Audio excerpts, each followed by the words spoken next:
What's up, Roto Ballers? Welcome back to the channel. My name is Jordan Hill, and I'm back again to talk about some players that may have been a letdown in Week 7 or have just been disappointing all season long. We're going to talk about the rest of season outlook for these guys and whether or not it's time to panic, but first, make sure you subscribe to Roto Baller to keep getting fantasy advice throughout the season. Let's kick things off at the quarterback position with none other than Tom Brady. Now, Brady seemed to be getting things going once he had a full allotment of weapons available to him, but he's crumbled in each of the past 2 weeks in plus matchups. I don't expect Brady to retire mid-season like a lot of people have been joking, but I do think it's time to panic, and you might want to look for other options in your fantasy lineup. Brady struggled against my Pittsburgh Steelers last week, and that was surprising in itself, but it was perhaps even more shocking to see him fall to the Carolina Panthers this week in a perfect get-right matchup. I mean, I know his fantasy performance looks a lot different if Mike Evans comes down with that deep touchdown pass early in the game, but still, to see Brady throw 0 touchdowns against a Carolina team that's fielding trade calls on some of its best players, it's just really concerning at this point. You have Chris Godwin, you have Evans, you have Fournette. I mean, this team has plenty of firepower to put up points, and they're just simply not doing it. Brady only has 1 game this season with more than 1 touchdown pass. To answer the question as to whether or not you should bench Brady going forward, I think the answer is definitely yes, as long as you have an option that's actually producing right now. Getting into some running backs, it's time to panic on A.J. Dillon.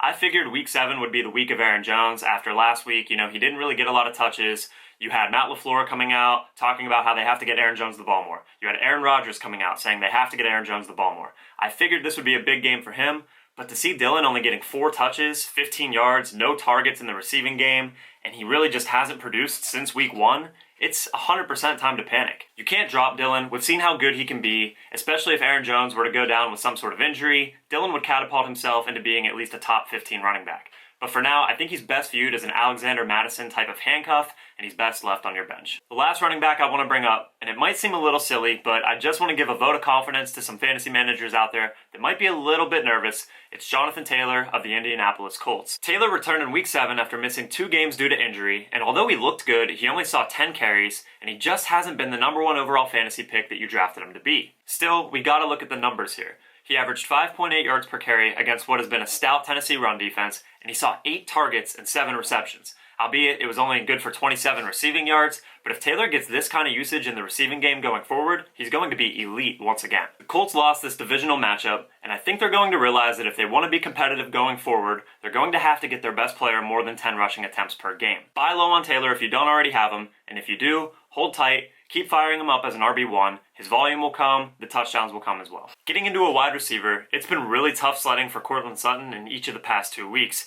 He's failed to eclipse 6 PPR fantasy points in either matchup. Obviously, the Broncos were without Russell Wilson in this one, but I'm not so sure that Brett Rypien was much of a downgrade. Russ has been awful to start his tenure with the Broncos, but at least we've seen plenty of productive fantasy outings between him and Courtland Sutton.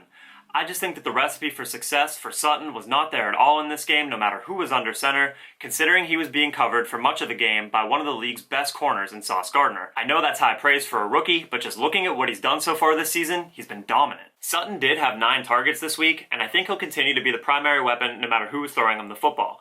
It remains to be seen if Russell Wilson will be ready in Week 8, as the Broncos do have a Week 9 bye, so they may choose to hold him out and play it safe, but reportedly he's trending in the right direction to play next Sunday.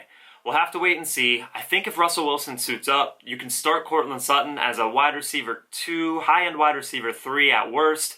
If Russell Wilson's not out there, I'd downgrade him a bit, but I think he can still be deployed as a flex option. I wouldn't panic just yet. The Atlanta Falcons have been one of the most perplexing teams in all of football this season. There's nothing I could say at this point that would stop fantasy managers from panicking about Kyle Pitts, but star rookie receiver Drake London has been really concerning as of late as well. I would like to talk about Pitts briefly though. If you watched this game, you probably saw that Pitts was inches away from scoring his 2nd touchdown in 2 weeks, and if that were to have happened, we'd probably be looking at him a little bit differently going forward. Quite frankly, it's time to panic about all tight ends not named Travis Kelce or Mark Andrews, and you're probably just throwing a tight end in your lineup every single week, hoping he scores a touchdown. So if Pitts is finally being targeted in the red zone, which is really all we can ask for at this point, you gotta keep rolling him out there. His ceiling is obviously limited in this offense, but he's still a really high upside player with all the talent in the world, so if he's able to find the end zone a couple more times this season, that's probably better than anybody you can pick up off of waivers at this point. Drake London, on the other hand, I don't think you want to put him in your lineup until you see the Falcons make a real change on offense. This team has just wanted to run the ball over and over again, and London only had 1 target in Week 8, 1 reception. He was highly targeted by Marcus Mariota through the first 5 games, but this volume has fallen off a cliff over the past 2 weeks.